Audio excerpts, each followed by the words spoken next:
By the power of Grayskull.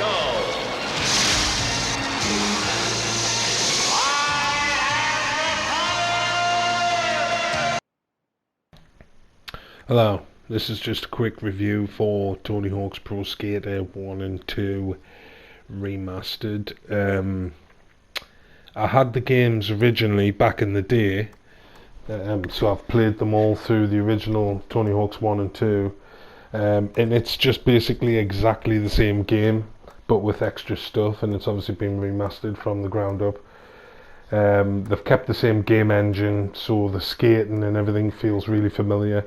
If you've got any kind of memories from this, it's like muscle memory. You'll just start playing the buttons. Saying that, I'm still really rusty on the buttons. I'm finding it like I've got to put the control inputs in too quick. Like I'm not quick enough on the buttons, so I'm really rusty. So it'll take us a while to get used to it, but at the end of the day it's exactly the same as the other games. Like I said, the warehouse levels, like all the levels from 1 and 2 are exactly the same. They've got all the old skate roster in, the old original soundtrack, and the skate is like Tony Hawk. He's like what he looks like now. He's in his 50s, he's not like in his 20s or whatever when the game was first made, so that's good. Plus they've got all the new youth talent and all the up and coming skaters that people probably know today, because I don't really follow skateboarding. So it's got all the new people in, plus all the old original rosters. It's great. You can create your own person, you can create your own tracks, you can share them online. There's just thousands of tracks online already that people have created.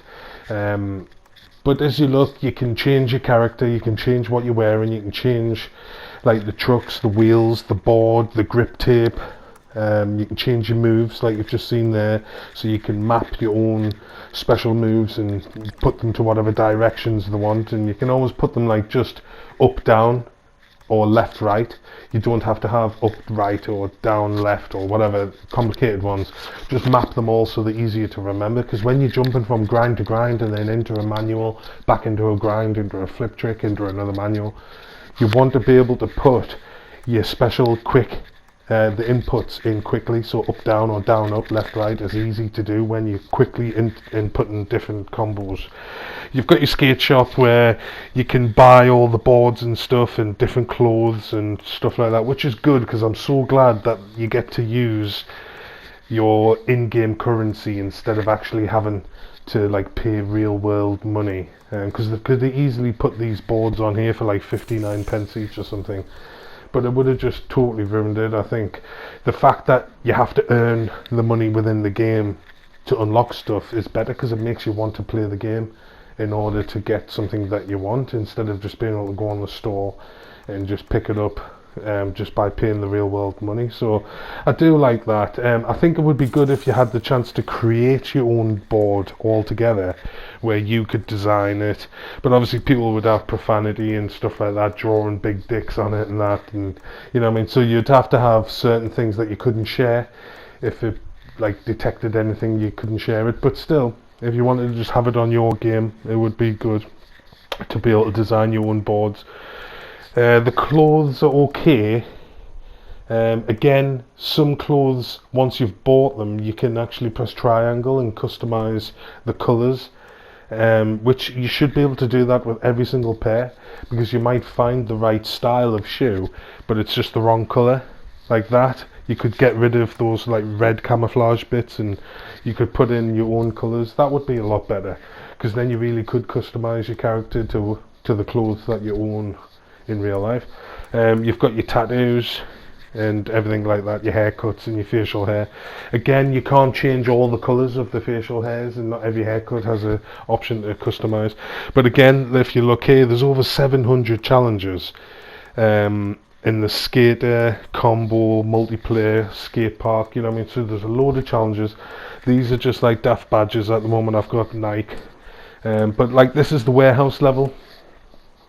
And if anyone who's played the original game will remember that this is exactly the same as the way the level looked, but obviously in better HD graphics. Like I said, they've rendered everything again. They haven't just said, "All right, it's up to date and it's now got HD graphics," and they've like upscaled the graphics.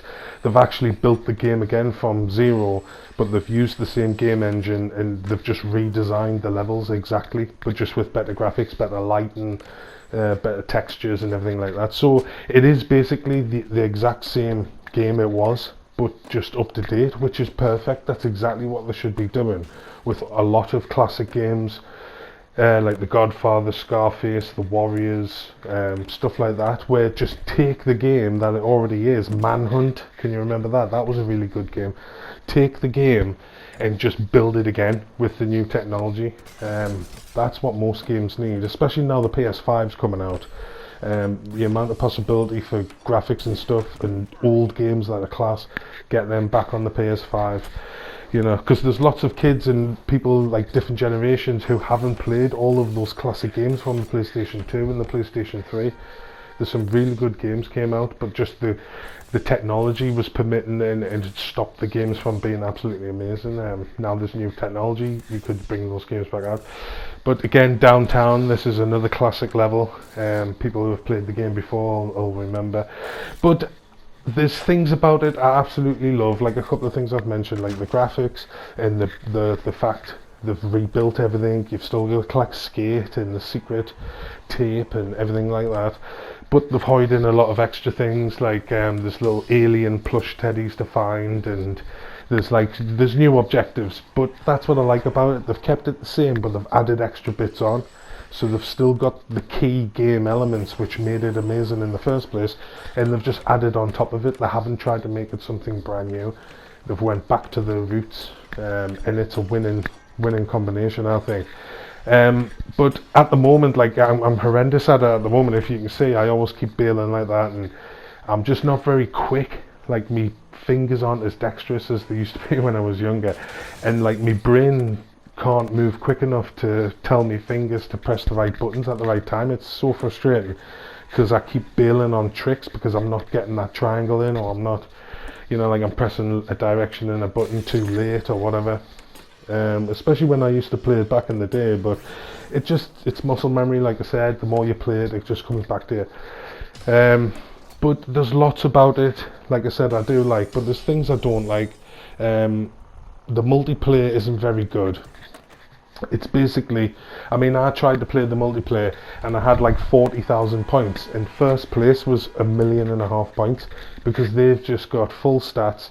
They just grind, jump, grind, jump, grind, jump, grind, jump, grind, and then you get like 5,000 times 26 or something, and then they just go straight to the top of the leaderboard. It just takes the fun out of it. Yet it's got a very, like a slow learning curve, so you've got to get used to the buttons before you even start playing online, because people have obviously been playing it since the day of release, or they've had early access and now they've just hammered it and they've become really good at it, and it, like I said, it just takes the fun out of it. But if you just play the story mode, go through the levels, what I like to do is try and get everything I can on that level before I move on. So sometimes I might just be struggling to get the high score, so just come back to it once I've got better stats and I'm more used to the buttons. Then I can come back and smash that high score. I know I can, I just need to concentrate and just find a good line. That's what it's all about, but it's very addictive. You only get 2 minutes to go, so you know you can't collect everything all in one go, so just have multiple goes. But if you like it, like the look of it, and you've never played it before, it's definitely worth getting. So that's it really, just a quick one. I give it a 10 out of 10, I love it. So that's it. See you later. You are a smelly pirate hooker.